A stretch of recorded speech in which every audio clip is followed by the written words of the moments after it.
we started off slow, but Bosher came off the bench and really got us going with steals. With him getting double-double, 10 steals was huge for us. And, of course, Colton Weisbrod is a special player. He knows how to use his body, got good footwork in the post. He knows how to create angles to score. And so with that being said, with 5 guys in double figures, it was special. But we needed to get home and sleep in our own beds. We've been on the road so long. I think our guys were a little excited about being able to play in the confines of the Montagne Center. Well, Zori's been with us going to his 3rd year. He kind of knows what we expect. Zori's had to battle knee issues. He's began to well, he's been getting his rehab all along, but he's moving a lot better. He's getting off the floor. But he does a good job of using his length, getting in passing lanes. He's been doing that all year to create some steals and some deflections. But he pretty much knows what we expect of him. When he's healthy, he gives us some quality minutes. Yeah, to be that energy guy, that's his role, to get on the boards and knock down shots if he's open. That's pretty much what his role is for us, to come off the bench and when things are not going well, to get us going. And hopefully he can continue to do that. It was really tough physically. The travel part, people have no idea how tough that is.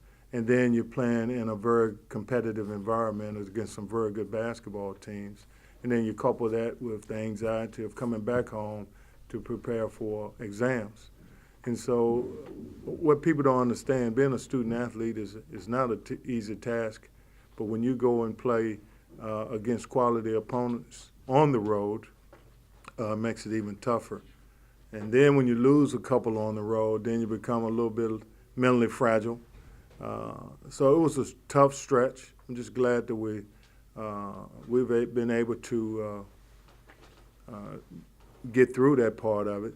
And now we just got to focus on the task at hand, which is the next game. Our players will celebrate this game, but we've got to prepare. We've got a week to prepare for our next opponent on the road, while they'll try to prepare for their finals. I never was too concerned. I would have called a timeout. I just thought, okay, they're going to run early. They play with emotions. I mean, you got a Division III school playing Division I school.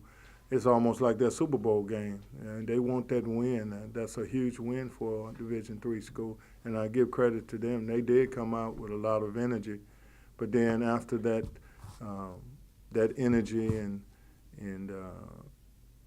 being hyped and being up, at some point you throw cold water on it, the fire goes out. And that's what I thought collectively we did.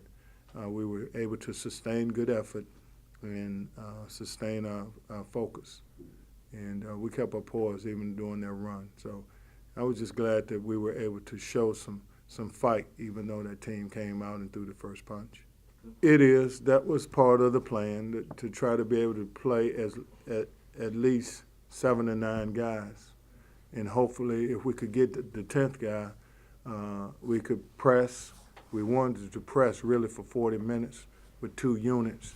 But we had to pick and choose our spots. But we have good depth.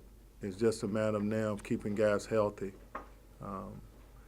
That was the other part of being on the road. We had 2 guys go to the hospital when we were on the road, and 1 guy had the flu.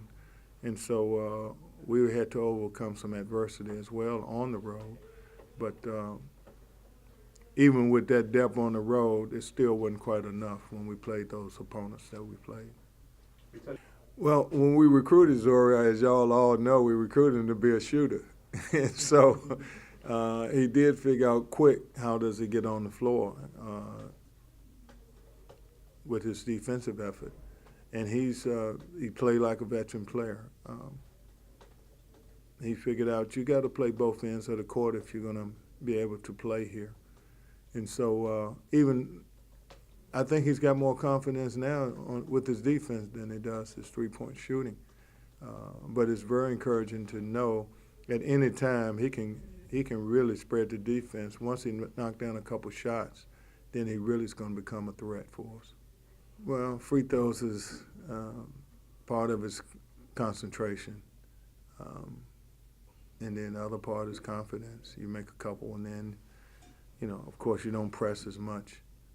We'll continue to work on it. With free throw shooting, you find the target, and then you aim for it. Hold your follow through. We're not holding our follow through. And then when they get tired, we're not bending our knees enough. So just the discipline of free throw shooting, knowing that if it hit the front of the rim, then you got to put your legs into it a little bit more. Our guys have been shooting it pretty good, again, in the practice, but in the games it seems like we press a little bit. So we just got to continue to work at that phase of the game. The little things sometimes will help win a game, but also the little things can help you lose a game. So we got to clean that area up.